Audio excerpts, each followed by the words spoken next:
Not guilty. Cheers erupt. So do screams. Casey Anthony is acquitted of murder, stunning the public and sparking national outrage. We unpack the jury's decision, why the evidence fell short, and how the prosecution's narrative unraveled in the shadow of reasonable doubt. But this isn't just a story of a verdict, it's what came after. Casey vanishes from public life.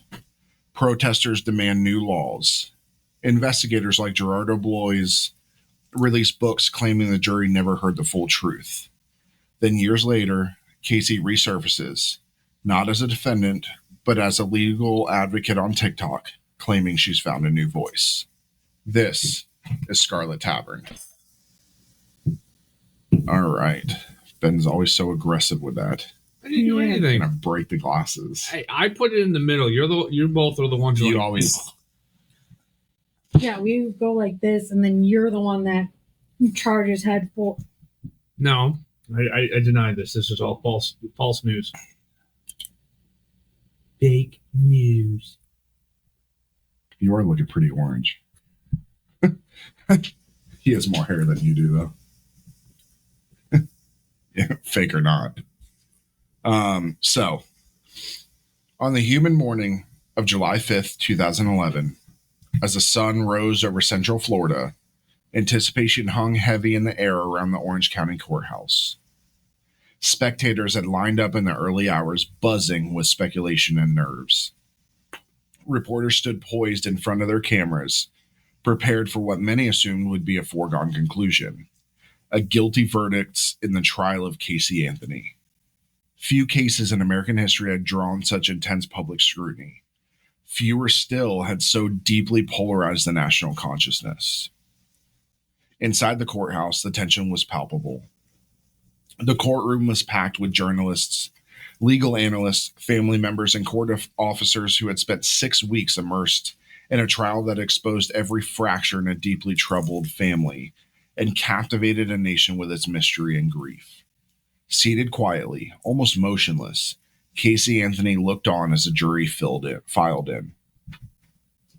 The foreperson stood up. Judge Belvin Perry, whose measured demeanor had steadied the trial through media storms and emotional flare-ups, asked for the verdicts. As to the charge of first-degree murder, we, the jury, find the defendant not guilty. There was a pause, followed by a ripple of stunned silence. Then came the next. As to the charge of aggravated child abuse, not guilty. As to the charge of aggravated manslaughter of a child, not guilty. 4 guilty verdicts were read, all relating to Casey's false statements to law enforcement. But the most serious charges, the ones connected directly to the death of Kaylee Marie Anthony, have been rejected. With those 2 words, not guilty, a case that had sparked years of speculation, endless headlines, and massive public outrage, reached its shocking legal conclusion. Outside the courthouse, the reaction was instant and visceral. Gasps, sobs, and angry shouts rang out as the news was relayed by live broadcasters.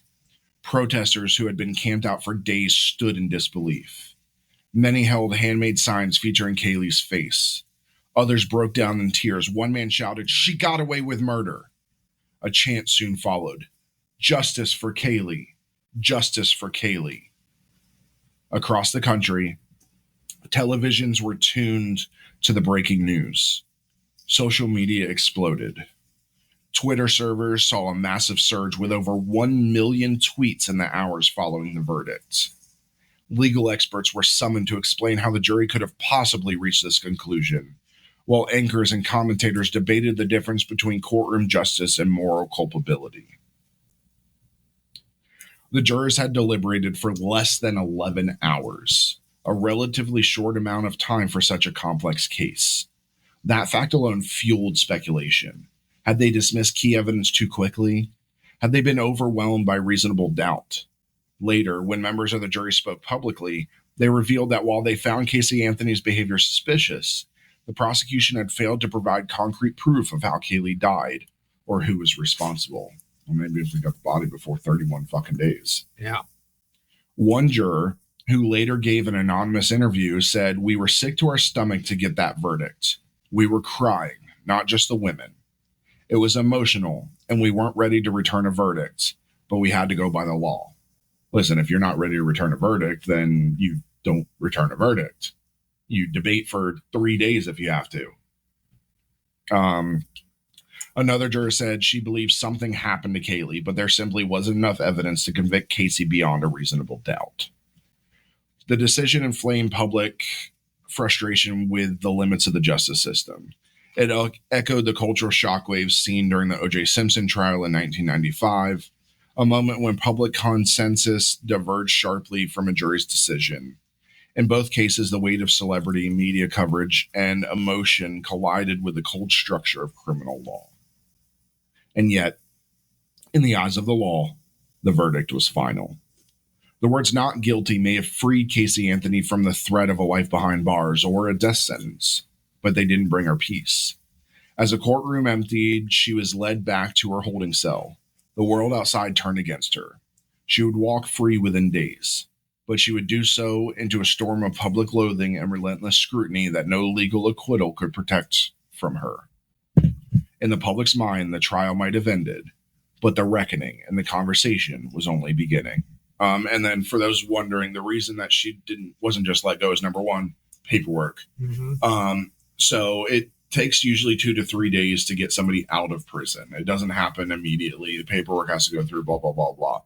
And then why did she not serve time for the lying and all of that? They would have given her time served because she was held this entire time in jail. That's right. She never made bail during this. Correct. So they got rid of bail. Well, she did, then it got revoked. Yeah. So they would have done time served. So that's why she never served time with that, because it was long enough for what she had done. Honestly, it seems petty. I mean, not that she doesn't deserve every amount of jail time, but she needed to be convicted of the murder charges. Doing this, it seems like, oh wow, she's going to serve 1 month. Yeah, it's like, just let her go at that point. So she actually gets held for like 13 days. She gets held for 2 more weeks. Something like that. 12 days. Yeah, 12 days. Just after midnight on July 17th, 2011, under the dim glow of streetlights and the harsh flashes of camera bulbs, Casey Anthony walked out of the Orange County Jail a free woman. But this was no triumphant release. It was a scene wrapped in tension, guarded by armed officers and concealed by strategic misdirection. She wore a plain pink t-shirt, jeans, and sneakers. She carried a thick stack of legal papers in one hand and clutched her attorney's arm with the other. But what she didn't carry, and could never recover, was a public image unmarked by infamy. And they had armed guards surrounding her because they believed that she was going to be assassinated the second she walked out of the jail. And that's probably why it was also at midnight. She should have been. No one would have cared. Just fucking kill her, be done with it. Mm-hmm. And then this was all show too. The stack of legal papers, holding her lawyer's arm. It's all fucking show. Of course. I mean, there are obviously definite signs, like comparisons to the OJ trial, but they're very fundamentally different for different reasons. I mean, one thing in the OJ trial, I believe the prosecution had OJ more or less dead to rights. He had the most motivation. What the last person to be seen with the victim. And the little bit of physical evidence that he did have did indicate to OJ. The problem is that the prosecution, in my opinion, we will cover this when we do the OJ much more extensively. But essentially,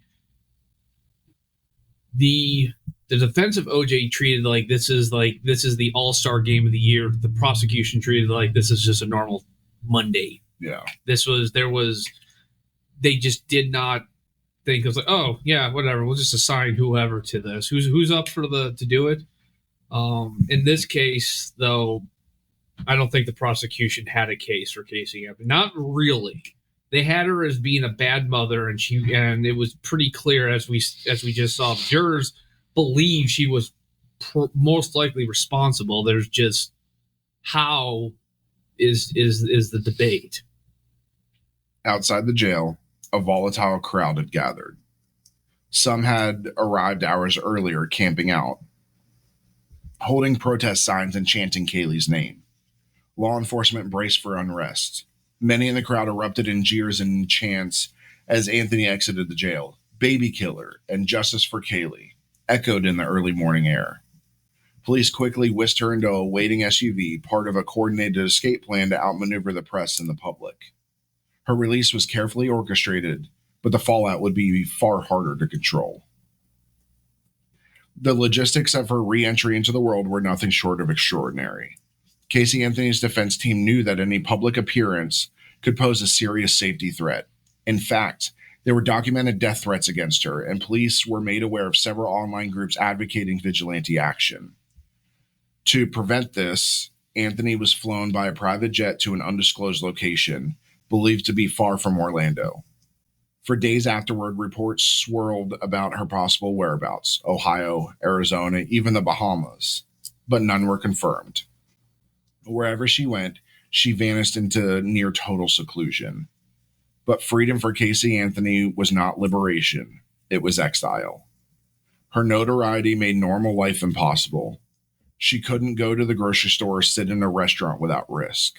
Facial recognition and an era of smartphones and social media meant she could not blend in. Every move, every sighting was news. There were even rumors of bounties placed on her head by enraged citizens who believed the justice system had failed. The public had made up its mind, and her acquittal only solidified their belief that she had gotten away with murder. Inside her legal team, there was tension about what came next. Cheney Mason, one of her lawyers, was deeply concerned for her psychological well-being. He described her as a broken young woman and noted that during the trial and its aftermath, she had become emotionally isolated and at times barely communicative. Jose Baez, her lead defense attorney, maintained a protective shield around her, acting as both legal counsel and gatekeeper. Casey had no job, no money, and no home of her own. Her parents, George and Cindy Anthony, were not an option. Their already fractured relationship had been splintered further during the trial, particularly after the defense's claims that George had abused her and covered up Kaylee's death. The accusations had been made in open court. Now the damage was irreparable. Cindy, once her daughter's staunchest defender, was publicly silent. George was openly angry, humiliated, and unwilling to reconcile. In the early years after her release, Anthony moved frequently, always under the radar. She relied on the help of close supporters and members of her defense team to stay housed and fed. There were rumors she spent time in South Florida, living in the home of a private investigator who had worked on her legal case. During this time, she reportedly underwent therapy, faced bouts of depression, and remained almost completely out of sight. Any attempts at public reentry came with backlash. In 2012, she filed for bankruptcy, listing nearly $800,000 in debt, including legal fees, court fines, and law enforcement reimbursement tied to the Kaylee search effort. Yeah, getting away with murder doesn't really come cheap. Yeah.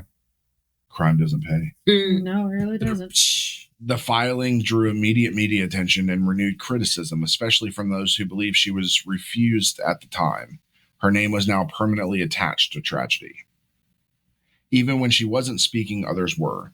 People in her orbit continued to sell stories to tabloids, give interviews, or pen tell-all books. Each new headline about Casey Anthony stoked the fire of a public that hadn't moved on. Internet forums obsessed over her whereabouts.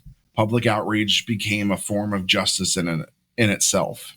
And in the court of public opinion, she had long been convicted. Her image, once that of a smiling, carefree party girl, captured in nightclub photos, had transformed into a cultural symbol of suspicion, denial, and maternal betrayal. And despite her legal acquittal, Casey Anthony would spend the next decade confined not by bars, but by infamy. This wasn't freedom in any meaningful sense. It was a purgatory, and one that she would be forced to navigate carefully for years to come. In the days following Casey Anthony's shocking acquittal, the tremors of the verdict reached far beyond the public square. They rippled deep into the very institutions of justice. Inside courtrooms, law schools, and legal circles, professionals dissected the trial not only for its outcome, but for its execution. Judges and attorneys, analysts, and academics all had the same question. How did one of the most watched criminal cases in American history end in an acquittal? Despite mountains of what seemed like damning circumstantial evidence. At the center of the storm stood Judge Blevin Perry, the man tasked with managing the high-pressure, media-saturated trial. A veteran of Florida's 9th Judicial Court, Perry had presided over capital cases before, but none like this. From jury selection to final sentencing, the Anthony trial tested the limits of court management and judicial discretion. In later interviews, Perry reflected candidly on the experience, describing the trial as an intense balance act between justice and media. He later revealed that security concerns were constant, not just for Casey Anthony, but for her lawyers, the jurors, and even himself. Anonymous threats were made against him during the trial, and he received hate mail after the verdict. In the years following, he would become a kind of judicial celebrity, recognized in grocery stores and restaurants, often approached by people who wanted answers he couldn't legally or ethically give. It was a trial that consumed you, he once said, not just as a judge, but as a human being. But if Perry became an icon of judicial stoicism, Jose Baez, the defense attorney, emerged as the controversial new star of criminal defense. A relative newcomer at the time, Baez stunned the legal world with a defense strategy that combined narrative shock with targeted attacks on the state's forensic case. His claims, particularly the accusations of sexual abuse against George Anthony and the theory of accidental drowning, were not only explosive, but unsupported by forensic evidence. Legal scholars debated whether those tactics crossed ethical boundaries. Lawyers don't have ethics, especially defense lawyers. Baez never called Casey Anthony to the stand, never introduced direct proof of the abuse, and ultimately leaned heavily on the state's inability to present conclusive physical evidence tying Casey to her daughter's death. Still, it worked. The jury's swift verdict validated his strategy, and in doing so, Baez rewrote the rules of how storytelling and psychology could be weaponized in court. I can't help but wonder if it really would have made that much of a difference, because from what we just read from the jury, in their heart, they wanted to convict her, but at least what I'm interpreting it is they wanted to convict her, but there just wasn't any evidence there that could prove definitively, because of Casey Anthony's actions, her daughter was dead. As you said before, all we know, a little girl is dead and her body was dumped somewhere. That's all we know. Everything in between is speculation. So I kind of wonder if he had just not thrown the allegations of sexual abuse by her father and possibly her brother, was he always going to win? What did it even matter? Because it looks like the jury just didn't seem to be like, yeah, whatever, okay, just another confusing narrative to add to an already confusing case. But Baez wasn't without critics, not even within the legal community.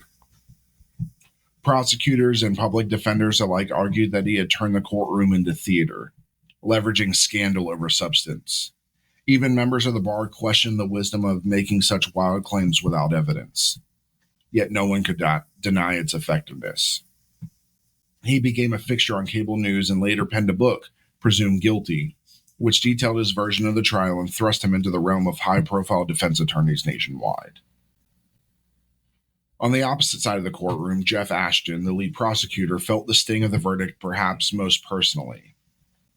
Ashton, a seasoned trial attorney and one of the state's most experienced prosecutors in forensic science cases, had banked on the strength of science and logic to win the jury over.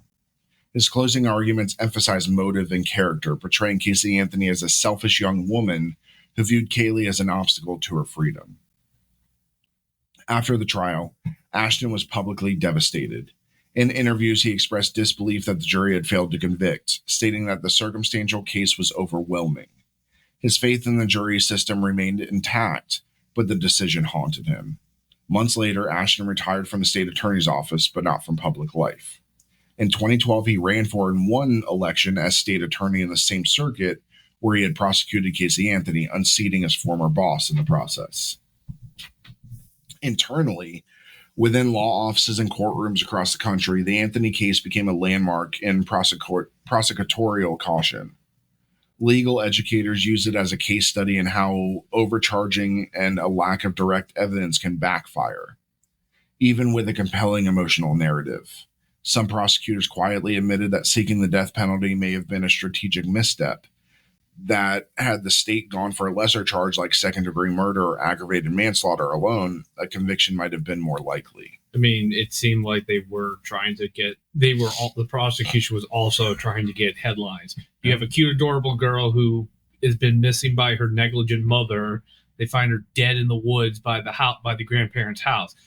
And yeah, they're going to seek the death penalty because this is murder. It's like, love to know how you prove that it's murder, but it kind of boils down to, do you want headlines or do you want this person in jail?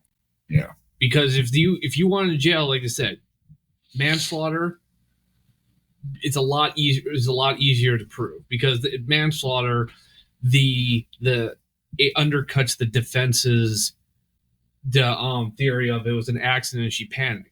In manslaughter is accidental death, even if it's intentional, however it is, it's still convict. You can't really play like, oh, it's just an accident. Yeah, we know. That's why we're charging you with manslaughter, not murder. Yeah. Beyond the major players, the fallout extended to experts and witnesses. Arpad Voss, the forensic anthropologist whose novel chemical analysis of air samples was used to argue for the presence of human decomposition in Casey's car trunk, found his credibility questioned in the scientific community. While groundbreaking, his techniques were not peer-reviewed in the conventional academic sense, leading to criticism that the prosecution relied too heavily on science that hadn't stood the test of courtroom scrutiny.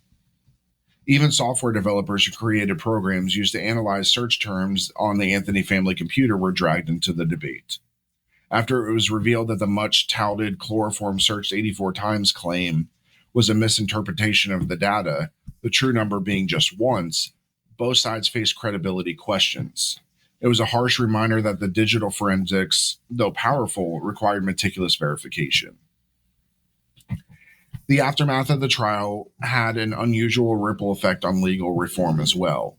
While no changes were made to evidentiary standards or burden of proof doctrine, Kayle's law proposals gained traction. Laws that would make it a felony for parents not to report a missing child within a certain time frame. Legal scholars noted the irony. The case had not resulted in a conviction, but it had changed the legislative landscape. So, and the case, Kayle's law is a thing in Florida and in most states now. Yep. And in courtrooms across the country, jurors arrived with new expectations. They wanted DNA, they wanted video, they wanted smoking guns.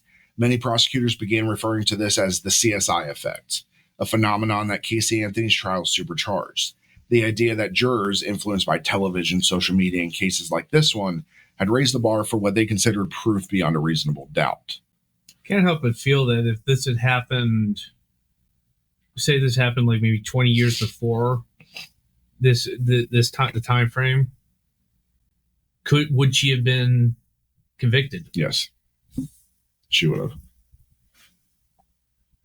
Ultimately, the Anthony trial did more than acquit one woman. It forced the American legal system to look inward, to reconsider how cases are tried, how evidence is presented, how narratives are constructed, and how public pressure can shadow the pursuit of justice. For some, it was a masterclass in defense strategy. For others, it was a cautionary tale. But for all involved, it was unforgettable. So, In the aftermath of the Casey Anthony verdict, the public's shock quickly morphed into something more enduring, a collective demand for legal reform. The heart of that demand was a simple burning question. How could a mother fail to report her child missing for 31 days and face no legal consequences for that delay? From that question rose a movement, not out of the halls of government, but from the outcry of everyday citizens. That movement would come to be known as Kayle's Law. Unlike most laws, which begin in think tanks or through the drafting of legislation by policymakers, Kayle's Law was born on the internet. Just days after the jury delivered its non-guilty verdict on July 5th, 2011, a woman from Oklahoma named Michelle Crowder, a mother and nursing student, channeled her outrage into action. She launched a petition on change.org proposing that it should be a felony for a parent or legal guardian to fail to report a missing child in a timely manner. The petition went viral, gathering over 1.3 million signatures in just weeks, one of the fastest growing campaigns in the platform's history at the time. The language of the petition was blunt. We, the people, are sick and tired of hearing about innocent children suffering at the hands of a system that fails to protect them. What Crowder and millions of signatories were arguing was that the law had a blind spot, a gray zone that allowed someone like Casey Anthony to claim ignorance or deception while the child remained unaccounted for, with law enforcement unaware. Legislators around the country were quick to respond. State after state introduced bills under the banner of Kayle's Law. By early 2012, over 30 states had considered some version of it. The core intent was uniform: to criminalize the failure to report a missing child within a specific time frame, usually 24 to 38 hours. Most of it is 24 now. And to impose stricter penalties for providing false information to investigators in such cases. It is now a felony. It didn't used to be a felony. It used to be a misdemeanor. It is now a felony to provide false information. Florida, where Kaylee Anthony lived and died, was among the first to act. Of course, great Governor Rick Scott signed the state's version of Kayle's Law into effect, making it a felony for a parent or guardian to fail to report a missing child within 24 hours or to delay reporting a child's death. The legislation was symbolic, a direct acknowledgement that the justice system had failed Kaylee, even though it couldn't legally prove who was responsible for her death. And Rick Scott was all over this. But while the law's passage was swift and overwhelmingly popular, it wasn't without controversy. Legal scholars, defense attorneys, and child welfare advocates warned of unintended consequences. They fear that such laws could criminalize grieving or traumatized parents. For example, in tragic situations where a child's disappearance was not immediately recognized due to confusion, custody disputes, or developmental disabilities.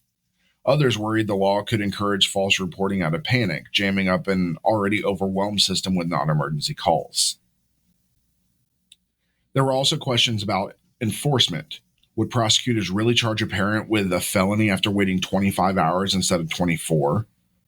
How would intent be proven? And more importantly, would these laws prevent tragedies like Kaylee's? Despite these concerns, Kaylee's Law became a national bellwether for the emotional power of public outreach. What made it especially unique was the way that it bypassed traditional political machinery. It wasn't championed by lobbyists or legal reformers. It was fueled by citizens, powered by grief, and amplified by social media. In that sense, it was more than a legal statute. It was a cultural message. And this really was a turning point because it really showed how powerful the people together can be. Because typically, again, you have lawmakers. There are people that do this for a living that sit down in the think tank, go, okay, this law, this law, this law. Now let's present it to the states. Let's present it to the Congress and blah, blah, blah, blah. It was, hey, change.org, 1.3 million signatures in 2 weeks. Do something. And Rick Scott went, okay. Rick Scott had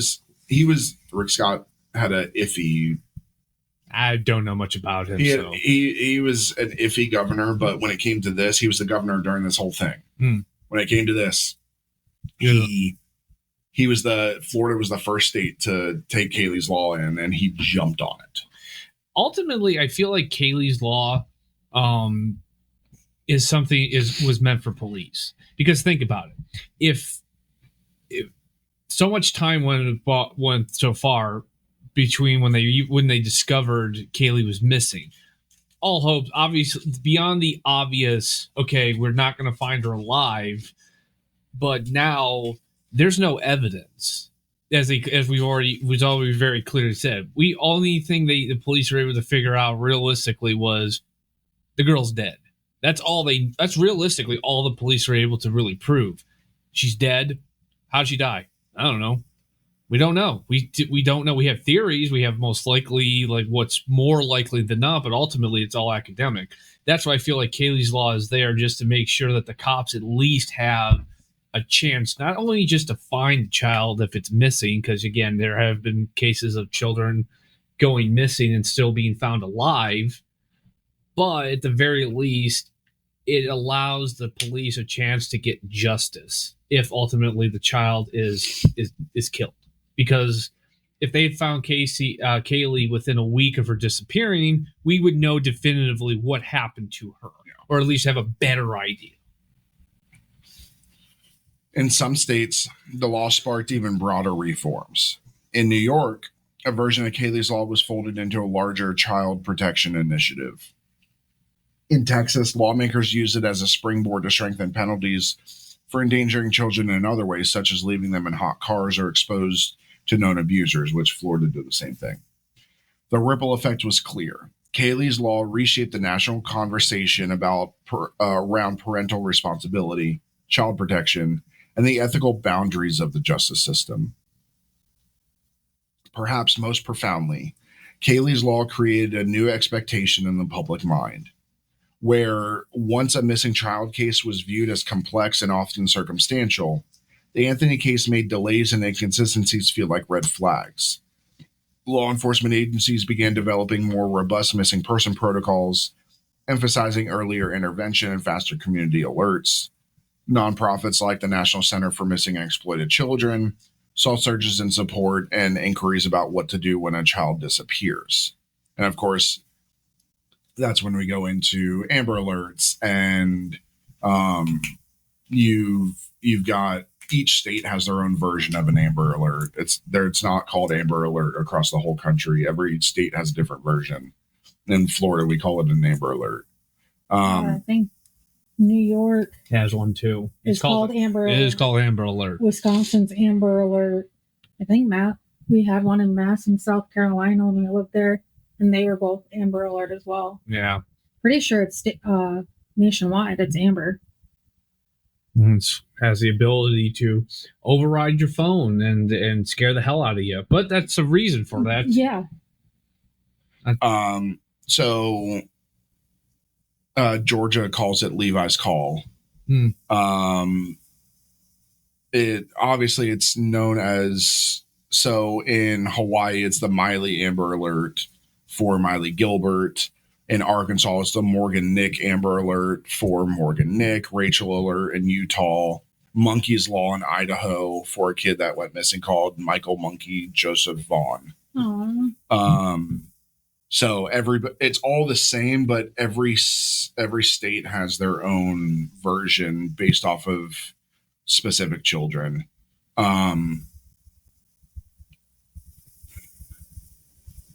Florida has a few of them.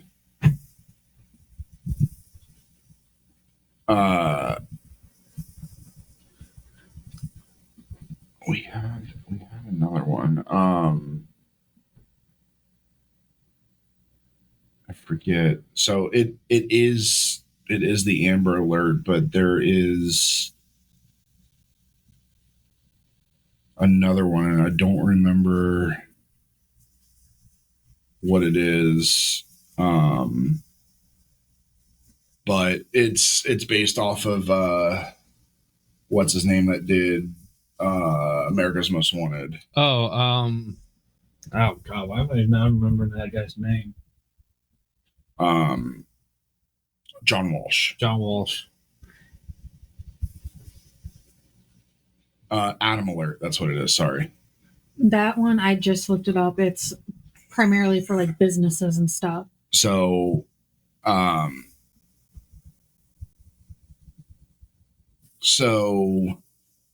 yeah, it's also called the Code Adam. So it's mostly for like businesses, parks, and government buildings. And that was, and we'll actually, we may do Adam Walsh. So, because that was like really close to my house. Oh, So I've met John Walsh. He's a dick. But yeah. So still, for all its symbolic power, Kaylee's law has never quite resolved the deeper questions left behind by the trial. It did not and could not bring Kaylee back. It didn't answer why Casey waited 31 days, nor did it provide closure to a case that remains in many ways unsolved. But it did change the legal landscape, creating a new tool in the arsenal of prosecutors, a new standard for parental accountability, and a lasting tribute to a little girl whose short life would inspire one of the most emotionally charged pieces of legislation in recent memory. Keep in mind, she'd be in her 20s now. no. Yeah, because she was born in 2020 or 2005, right? I remember. I think so. So Yeah. she'd be 20. She'd be 20. Yeah. So Yeah, August 9th, 2005, she was born.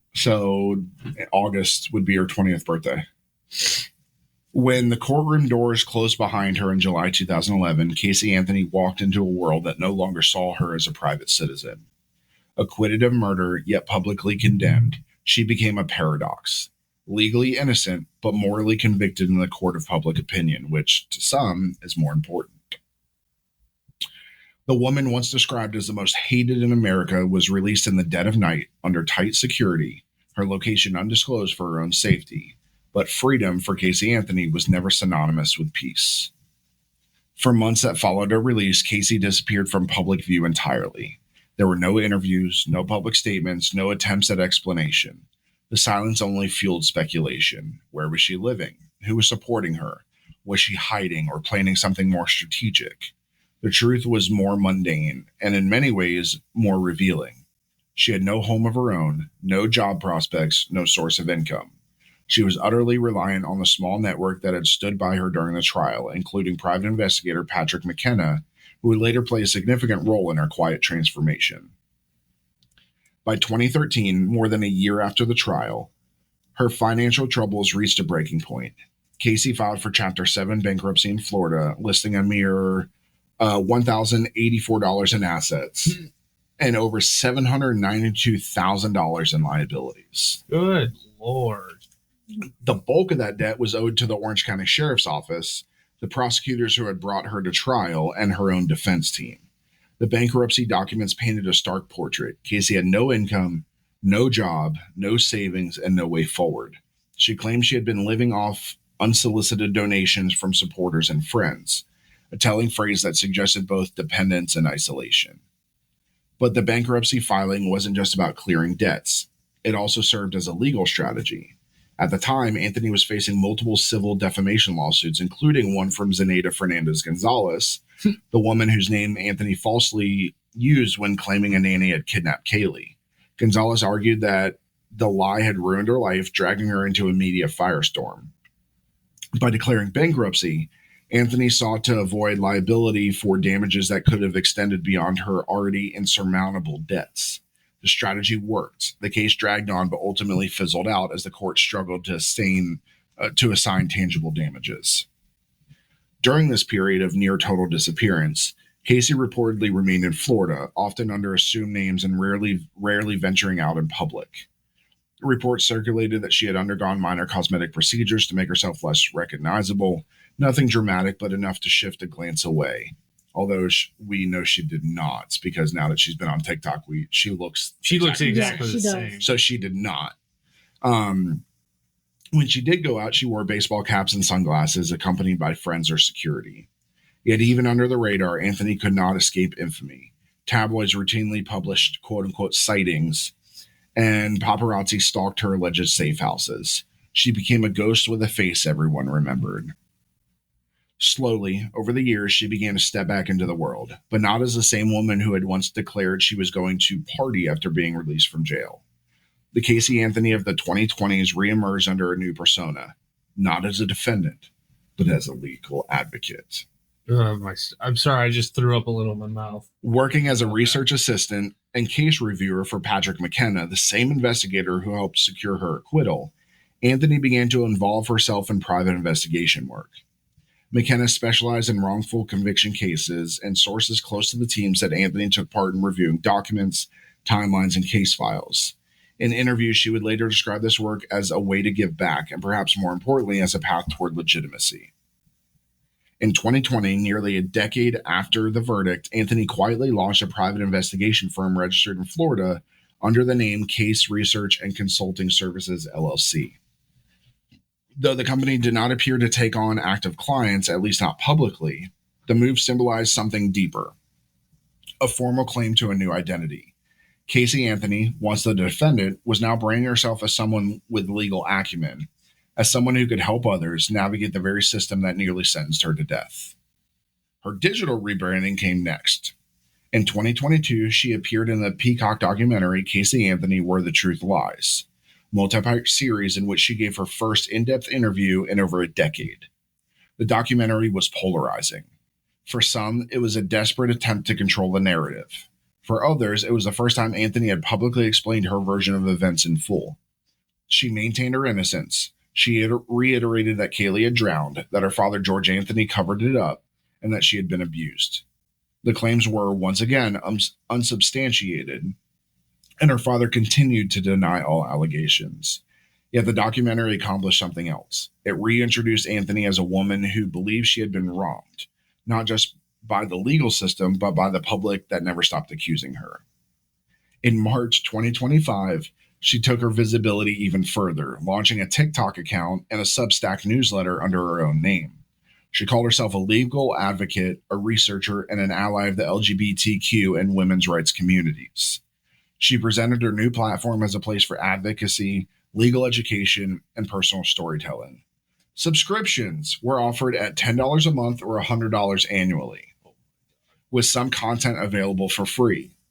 The announcement video, recorded in a car and shared on TikTok, quickly amassed over 1 million views. It was both a rebrand and a test of public reception. Would the world allow Casey Anthony to speak? Listen, she would have been better off making a fucking OnlyFans at this point. Yeah, I remember seeing this video. I did too. I did too. I looked Me at too. the comments, and everybody's like, well, they found her not guilty, so she obviously didn't do it. And like they were defending her. Well, a lot of Those people are stupid. you got to factor in also trolls are there, and then of course there's probably a younger generation that knew nothing of the trial and what Casey Anthony did, other than she was put on trial for killing her daughter. She was found out guilty. End of story. That's what happened with OJ. Literally, there were people in the 90s who were adults will tell you OJ's guilty, blah, blah, blah. This is the reason. But you fast forward 10, 20, 15 years later, people were younger, really like, OJ's the Jews. He's so great. It's awesome, man. Glove don't fit. You must have quit, and all that other stupid stuff. There were legitimately people, younger, almost all younger, who were saying, OJ's innocent, blah, blah, blah. And they realized the reason, two big things made sure OJ didn't get convicted. The prosecution fumbled the case, and the whole LA area was so pissed off at the LAPD and racial injustice at the time that the African American community at that time was looking at like, oh, look, one of our greatest heroes from our childhood is being brought up on trumped up charges of murder. Guilty. I mean, not guilty. I mean, even the jury of OJ said, like, years later, like, yeah, we made a mistake. He actually probably was guilty. We just were so pissed off at the LAPD and the LA County District Attorney. He could have been standing over her body with a bloody knife and a pitcher, and we probably still would have acquitted him. You got to remember that this is like 3 years after LA riots, the Rodney King riots. Yeah. That was April 1992, and then this was 1995. So they were. I love how you went from 10 to 20 Yeah, to 15. Yeah, I know. I messed that up. But in Casey Anthony, it's kind of a similar situation. We remember the trial, so we remember all the outrage. We remember seeing like, how could this mother do this? Blah blah blah. And now it's what, almost 15 years later. Yeah, there's literally a bunch of new younger people who knew nothing. It's like, well, she was acquitted. That means she's done innocent. It's like, no, shut your mouth, young one, because you don't know what you're talking about. I remember videos that people were stitching on TikTok of other people saying like, I won't hate Casey Anthony just because you tell me I have to. It's like, okay. And the OJ trial was actually one of the longest in history. Mm-hmm. 9 months. Damn. Oh yeah, it was before then. It was Charles Manson. Yeah. Which we'll do, Kate. Oh yeah, we're gonna do. I actually have the book written that I believe was written by Helter Skelter. That was written by the prosecutor of Great that case. Book. So reaction was swift and divided. Some accused her of exploiting the very tragedy that made her infamous. Others, surprisingly, expressed curiosity or even sympathy, suggesting that after 15 years, the public might be ready to hear her side, whether they believe it or not. No. What became clear is that Casey Anthony is no longer interested in silence. Her years of retreat are over. She had returned not just to speak, but to insert herself into conversations about justice, truth, in the American way, and advocacy. Realms where her name still ignites controversy. Whether this is a form of redemption, reinvention, or calculated visibility is up for interpretation. What is certain is that Casey Anthony, once the silent face of tragedy, is actively working to reshape her image one post, one video, one legal brief at a time. So, the Casey Anthony trial did not end with a verdict. In fact, the acquittal may have marked the beginning of something more enduring, a national conversation not only about guilt and innocence, but about what justice actually means when the outcome of a trial fails to align with public sentiment. It laid bare the fragile boundary between legal procedure and collective outrage, raising questions that still echo more than a decade later about truth, evidence, accountability, and the courtroom's capacity to deliver closure. So I don't know if she's posted since on Substack, because I am not subscribing to her at all. Oh. Was April 27th. Of this year? Yes. So I would say she probably crawled back whatever hole she was under before. I don't know if that is if she's posted stuff behind the paywall or whatnot. I don't know how Substack works, but I believe but just given what I've known on other stuff, you would still be able to see that she posted something. You just couldn't see what it was. You have to pay to actually read it, but you could still see if there was a post. I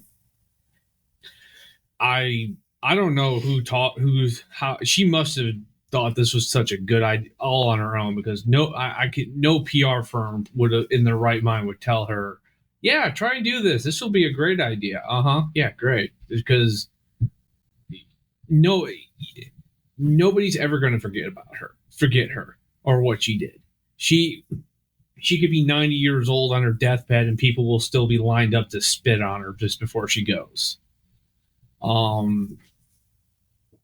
mean, it does say something about the power, people not reacting to this kind of thing, because when I saw she came back, I was convinced I didn't think she would get banned. I thought TikTok was going to keep her on there just because, again, all of us have seen other controversial, maybe not as bad as Casey Anthony, but other controversial, horrible people advocating things on TikTok, and their accounts are still there because they don't technically violate community guidelines. But I don't know. To many, the case represented a deep fracture between emotional certainty and judicial restraint.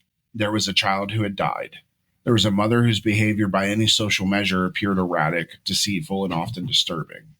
There were lies, documented, repeated, and admitted. There was a month-long delay in reporting Kaylee's disappearance, a car that smelled of decomposition, and a web of fabrications too elaborate to ignore. And yet, in the final reckoning, there was no proof, not the kind the law demands. No forensic evidence definitively tying Casey Anthony to Kaylee's death. No eyewitnesses, no cause of death. Only circumstantial fragments stitched together but incapable of forming a legal whole. This disconnect left an indelible mark. For millions watching, the Anthony trial became a primer in the limits of circumstantial evidence, a demonstration of how the law, in its strictness, can appear to defy common sense. If not her, then who? Became a common refrain. But that question, which echoed through living rooms, newsrooms, and social media threads, was precisely the one the jury was instructed to avoid. The burden, always, was on the prosecution, and in that courtroom, it was a burden they could not meet. As a result, public memory and legal memory began to diverge, sharply and perhaps irreversibly. In the legal record, Casey Anthony is not guilty of murder, but in the social imagination, she occupies a liminal space. Not innocent, not punished, and not forgotten. She became a symbol, and symbols rarely conform to legal nuance. Her face, once anonymous, became ubiquitous, tied inextricably to the name Kaylee, a child forever 2 years old, her photos smiling from missing posters and courtroom montages. The very lack of resolution became the emotional engine of the story. It never felt finished.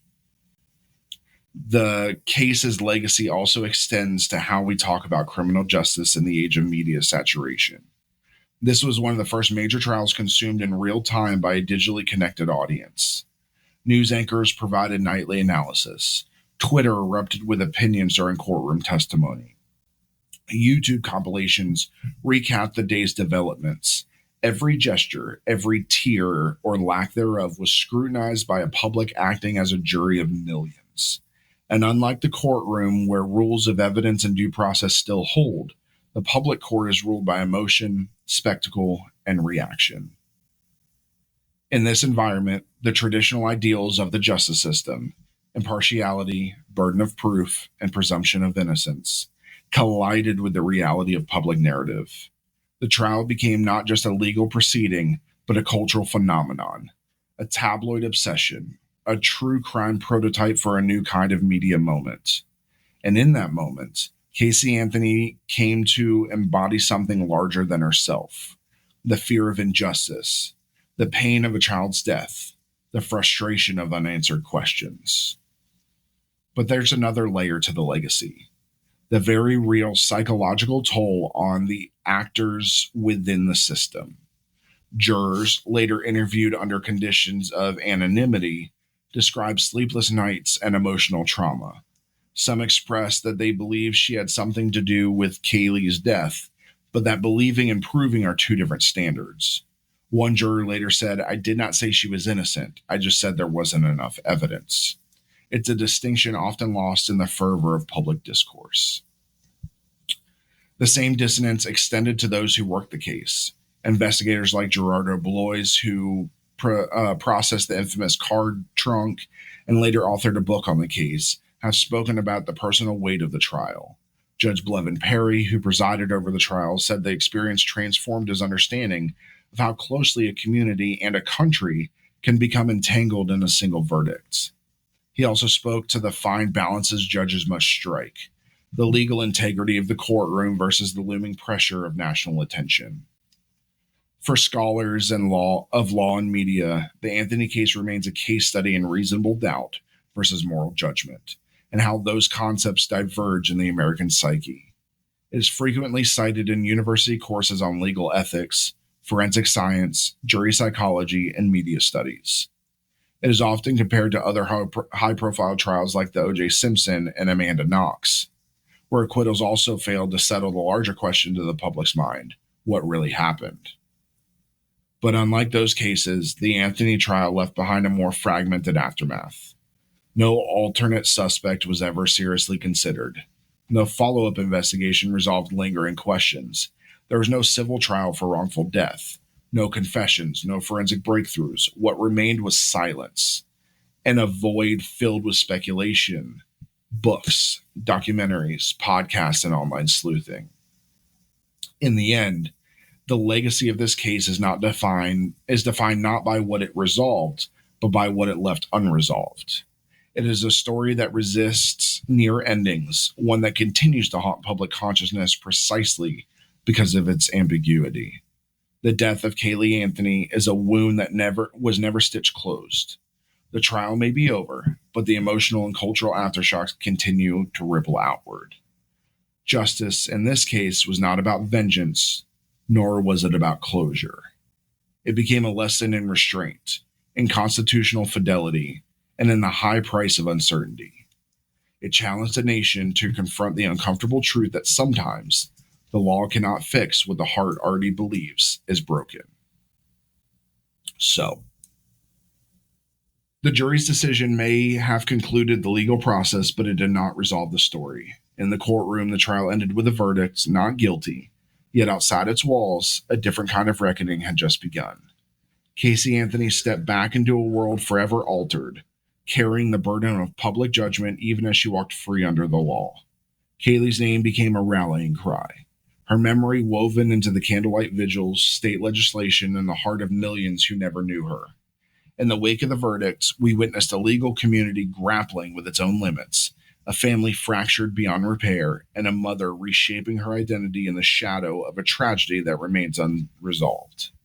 For some, the outcome was a failure of justice.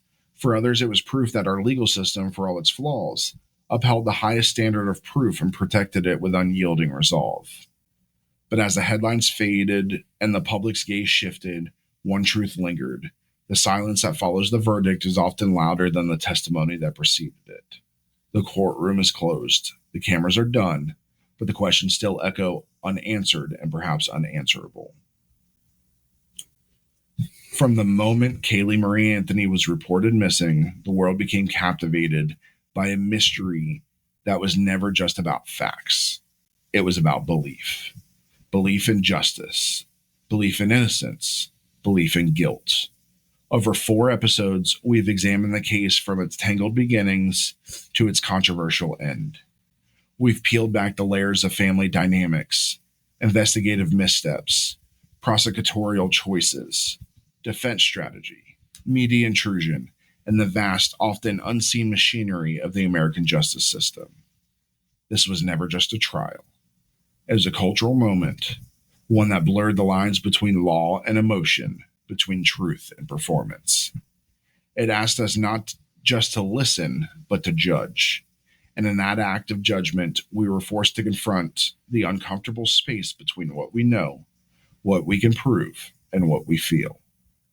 The Kayde Anthony trial reminds us that justice isn't always a resolution. Sometimes it's a reflection of our fears, of our hopes, of the uncomfortable truth that even when the verdict is read, not all stories find closure. And maybe, in the end, that's the legacy that endures. A little girl whose voice was lost, but whose memory changed how we think about justice and the cost of not finding it. So, in the remote desert town of Elephant Butte, New Mexico, a woman ran screaming down a dirt road, naked, bloodied, and wearing a steel collar locked around her neck. What she escaped would shock even the most seasoned investigators. Inside a soundproof trailer, they found something unimaginable. Surgical tools, bondage devices, chains, audio recordings, and evidence of horrors that spanned decades. He called it the Toy Box. In this 2-part series, we uncover the chilling crimes of David Parker Ray, a man suspected of torturing and murdering dozens of women, many of whom were never seen again. From the survivors who broke free to the justice system that failed them, this is a story of pain, silence, and the fight to be believed.